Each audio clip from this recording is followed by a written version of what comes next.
O deputado federal Luiz Felipe de Orleans e Bragança participou do CIPEC quando tratou da questão do globalismo e dos países dos BRICS, expondo os métodos de domínio político, econômico e social que estão sendo implementados no Brasil na atualidade.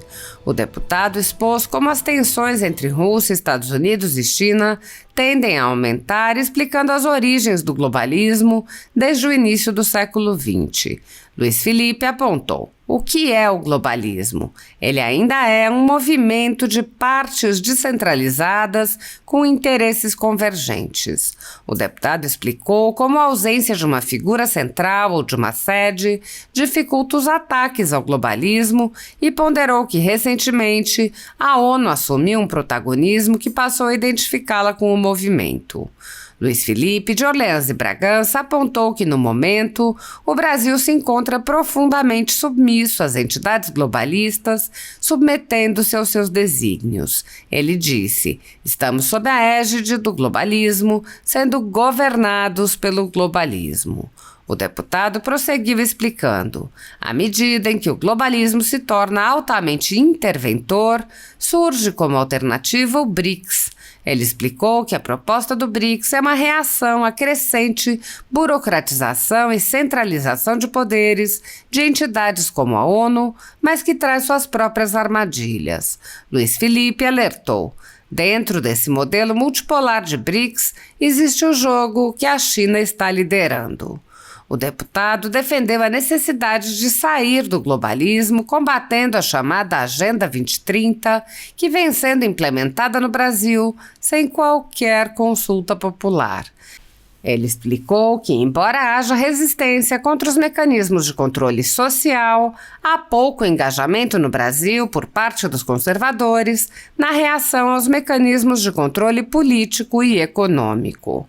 O príncipe Luiz Felipe explicou que o que buscam instalar é um governo central extremamente poderoso com uma fachada de democracia, nos moldes das ditaduras mais totalitárias da atualidade, e que não há qualquer resistência efetiva por parte do Congresso. Ele lembrou que um dos primeiros decretos de Lula foi para criar conselhos populares e alertou: para esse grupo, via STF, transformar o modelo político brasileiro em um modelo comunista é algumas vírgulas. O deputado explicou: a gente precisa de conscientização do plano econômico e do plano político, porque esse, que é o mais invisível, é o que está sendo acelerado. Ele alertou: eles tendo comando, eles vão abordar todas as agendas internacionais, exceto a nossa. E o povo brasileiro nessa? Fica nessa fachada de Conselho Popular, Assembleia, que isso aí é democracia. E já estaremos no comunismo sem saber. Luiz Felipe afirmou: temos que estar alerta de qual é o jogo. Os interesses são muito grandes. Existem trilhões de dólares, não só no Brasil potencial para controle, mas também de fora, corrompendo e cooptando os nossos legislativos, nosso executivo e nosso judiciário. Temos que entender qual é o plano para podermos combater. Qual é a esperança que eu tenho? Só existe uma maneira da gente sair disso: é a população na rua. A ditadura da toga segue firme. O Brasil tem hoje presos políticos e jornais, parlamentares e influenciadores censurados. A Folha Política tem toda a sua receita, gerada desde 1º de julho de 2021, confiscada por uma canetada do ministro Luiz Felipe Salomão, ex-corregedor do TSE, com aplauso e o respaldo dos ministros Luiz Roberto Barroso, Alexandre de Moraes e Edson Fachin. Todos os rendimentos de mais de 26 meses de trabalho do jornal estão sendo retidos sem justificativa jurídica. Anteriormente, a Folha Política teve sua sede invadida e todos os seus equipamentos apreendidos a mando do ministro Alexandre de Moraes. Mesmo assim, a equipe continuou trabalhando como sempre, de domingo a domingo, dia ou noite, para trazer informação sobre os 3 poderes e romper a espionagem espiral do silêncio imposta pela velha imprensa, levando informação de qualidade para todos os cidadãos e defendendo os valores, as pessoas e os fatos excluídos pelo mainstream, como o conservadorismo e as propostas de cidadãos e políticos de direita. Se você apoia o trabalho da Folha Política e pode ajudar a evitar que o jornal seja fechado, pela ausência de recursos para manter sua estrutura, cumprir seus compromissos financeiros e pagar seus colaboradores, doe qualquer valor à empresa Raposo Fernandes por meio do Pix, cujo QR Code está visível na tela, ou por meio do código ajude@folhapolitica.org. Caso não utilize Pix, há a opção de transferência bancária para a conta da empresa Raposo Fernandes, disponível na descrição deste vídeo e no comentário fixado no topo.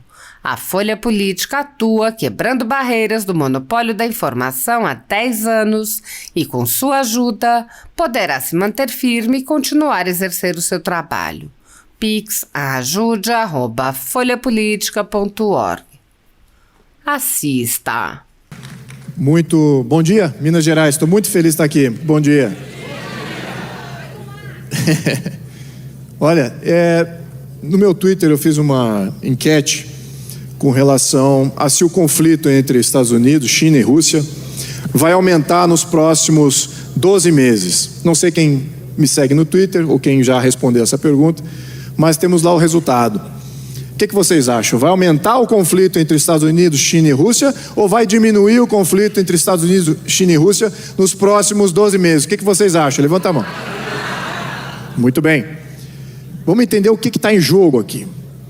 O que estamos vivendo na carne, no dia a dia, e que nós não vemos a fonte. O movimento globalista, ele não é recente. Ele nasce no século XX, no início do século XX. Dentro da discussão da Revolução Russa, 1917, ali já havia distensões. Ali já havia uma camada fascista, liderada por Stalin, e uma fachada globalista, liderada por Lenin e Trotsky. Ali já havia essa cisão. Foi o movimento embrionário do socialismo. Socialismo internacional versus o fascismo, que é o socialismo nacional. Duas vertentes diferentes. Quem é que venceu? Stalin venceu. Stalin, o grande fascista, era dito como o grande traidor da Revolução Comunista. O comunismo pregava o governo das comunas. Quem são as comunas? Os pequenos vilarejos. Direito coletivo, propriedade coletiva no vilarejo. Isso era comunismo. Comunismo não é poder central, concentrado, manos militares. Isso é fascismo. Stalin era fascista, assim como Mussolini, que representaram muito bem o que é o fascismo. Só que, claro que nas universidades ninguém aprende dessa maneira, né? Muito bem. Adiantando o tempo, nós vemos que naquela época existia uma coisa chamada-se Liga das Nações. Liga das Nações foi criado no final da Primeira Guerra Mundial para neutralizar os poderes bélicos, tanto da Europa como do mundo. O que acontece com a Liga das Nações? Ela se torna altamente burocrática, ela se torna altamente interventora, ela tem toda uma lista enorme de pré-requisitos que uma nação membra precisa obedecer para ser parte da Liga das Nações.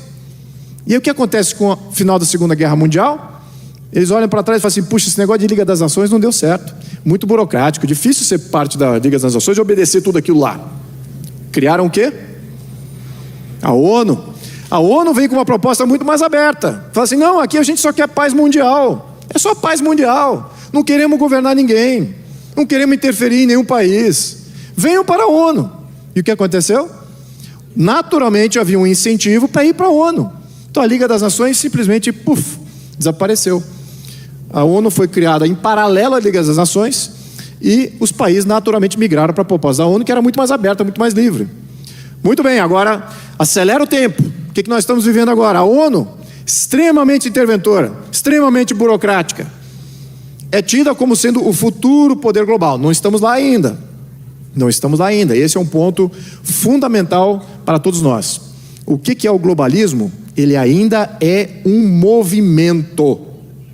Ele é um movimento de partes descentralizadas com interesses convergentes. Temos que entender isso, porque eles, nesse movimento, não tem como atacar um movimento. Não existe um prédio que diz, ali é o centro do poder global, ali é o líder e o presidente do mundo. Não existe isso ainda. Eles querem criar isso, sem dúvida. É um movimento para isso. É por isso que é muito difícil atacar o movimento globalista. Por causa essa forma ameba que ele adotou. Mas o intento existe. Só que, agora, a ONU, assim como o movimento globalista, já está maturando, já está se tornando altamente visível, altamente burocrático, interventor. A Organização Mundial da Saúde, o que ela fez? O que a Organização Mundial da Saúde fez? Mandou fechar todos os países. Alguns obedeceram, alguns foram trouxas de obedecer.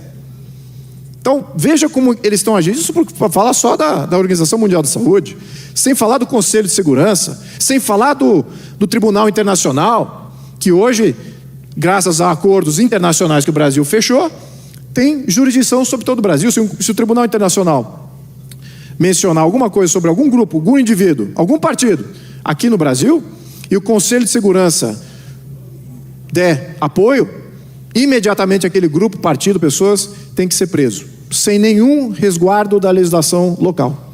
Isso é um acordo internacional, e o Brasil está sendo o mestre de assinar todos esses acordos internacionais. Estamos sobre a égide do globalismo, somos governados pelo globalismo. A nossa Constituição de 88 tem aberturas para que acordos internacionais mudem a nossa Constituição sem passar pelo Congresso, sem passar pelo voto popular. E estamos assinando a rodo todos esses acordos, inclusive agora acordos contra a nossa indústria de defesa, para o país nunca poder se defender. Mas o que acontece? À medida que o globalismo está se tornando altamente interventor, o que surge como alternativa? BRICS. O que é o BRICS? Por enquanto não é nada. Por enquanto é um acordo entre países, né? Pequeno banco de investimento lá que eles montaram, pouco recurso ali para fazer investimento, mas o intento já foi criado. E é um intento muito diferente do que a ONU e do que foi a Liga das Nações. A ONU e a Liga das Nações foi formada naquela ideia de formar blocos, áreas de hegemonia, multilateralismo. Eu sei que eu estou falando uns termos aqui que são meio acadêmicos, mas é isso que domina a conversa nos fóruns de defesa e nos fóruns de diplomacia. Multilateralismo, o que é isso? É você fazer parte de um acordo multilateral com várias partes e você não domina aquele acordo. Ele não é bilateral, ele não é só entre dois países, ele é de bloco de países. Isso é a ONU. Como é que surge então o BRICS? Falou assim, não, os chineses até falaram isso. Não, é o seguinte, olha, vamos fazer a coisa multipolar. Não existe mais esse negócio de multilateral, área hegemônica, né? A gente está aqui sobre o domínio dos Estados Unidos e da União Europeia. Não existe mais isso. O que existe é um mundo multipolar, com várias entidades, vários países, dominando o seu próprio destino. Quem é favorável a isso? Eu sou favorável, estou levantando a mão. Eu sou favorável que o Brasil domine o seu próprio destino. Não é?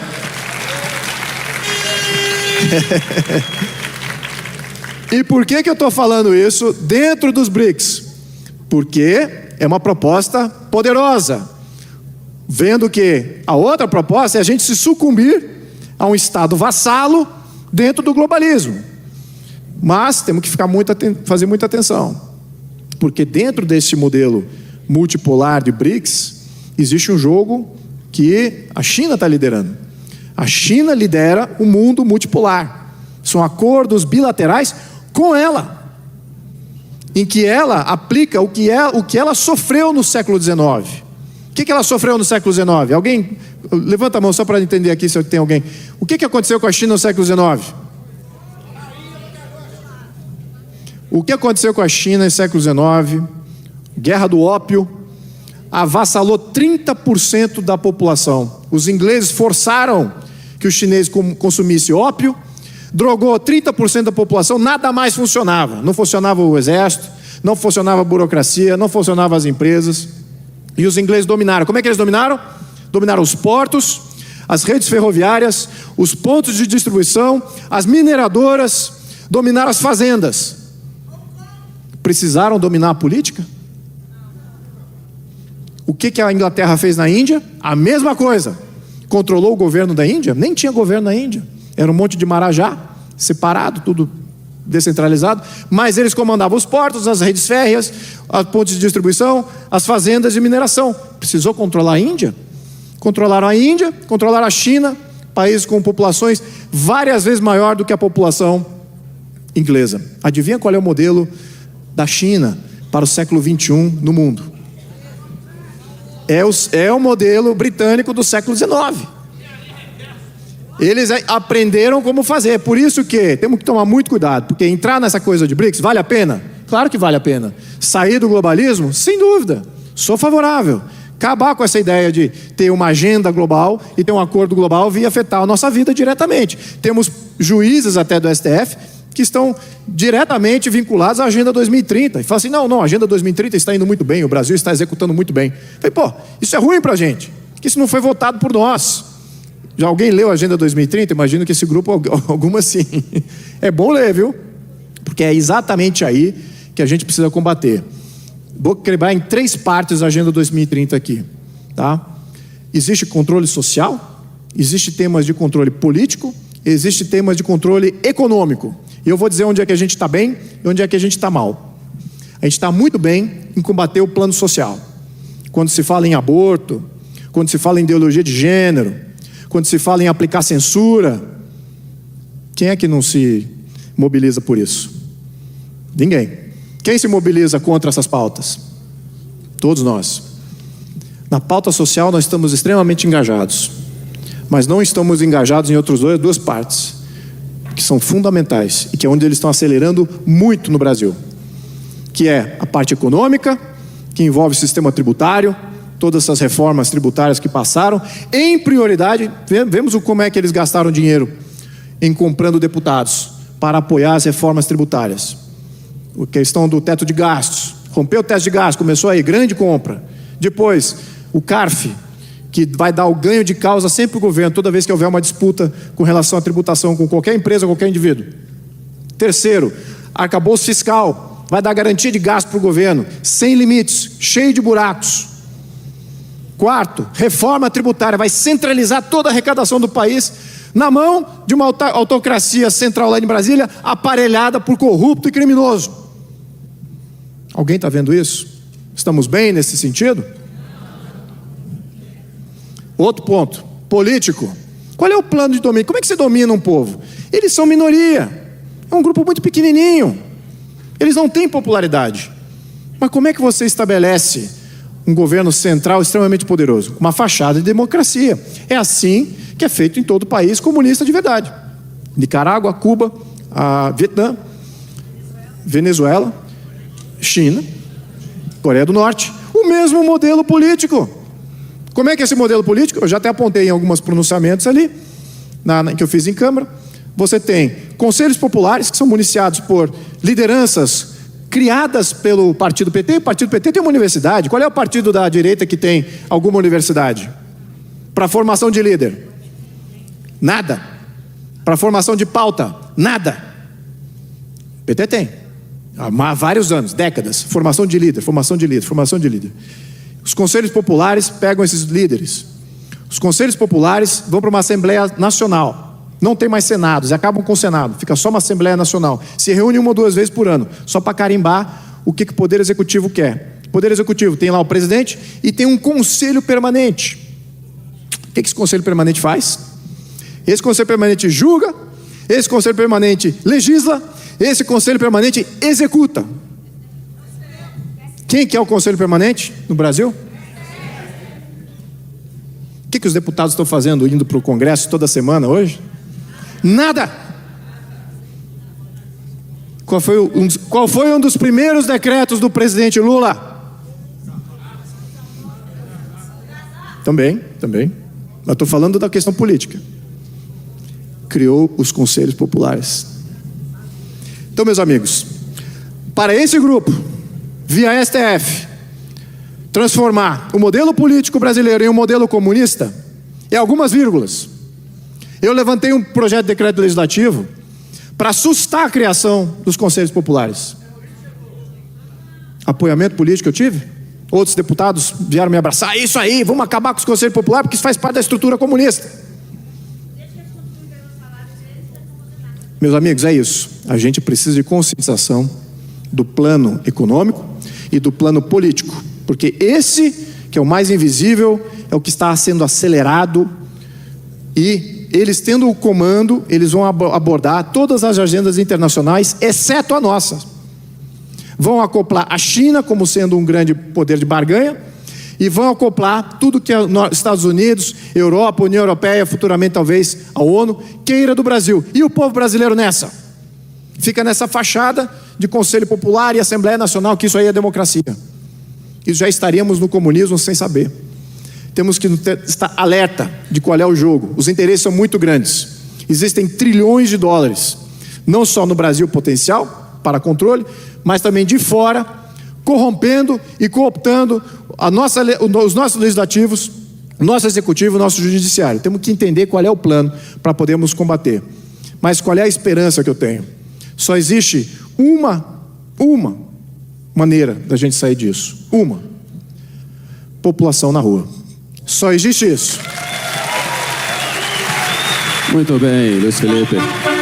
Tenho certeza absoluta que eles gostaram tanto do teu conteúdo que quando eu apareci ali disseram: ah, não.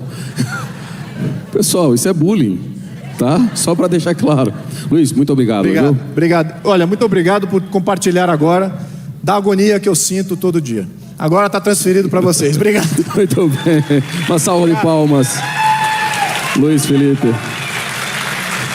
Globalismo existe, é uma coisa concreta. Ele é composto pelo Great Reset do Fórum Econômico Mundial, pelo projeto hegemônico da China, pelo programa de manipulação e conquista da América do Sul pelo Foro de São Paulo e outros elementos. E esses elementos eles atuam uns em benefício dos outros, sempre, principalmente através do controle da linguagem, porque o controle da linguagem é o controle do nosso pensamento. Então nós estamos tendo o nosso pensamento reprogramado, e essa reprogramação vai contra a nossa liberdade, vai contra a essência do ser humano. Isso é o globalismo. Com base nesse estudo, nessa experiência, é que eu criei o curso de Logopolítica.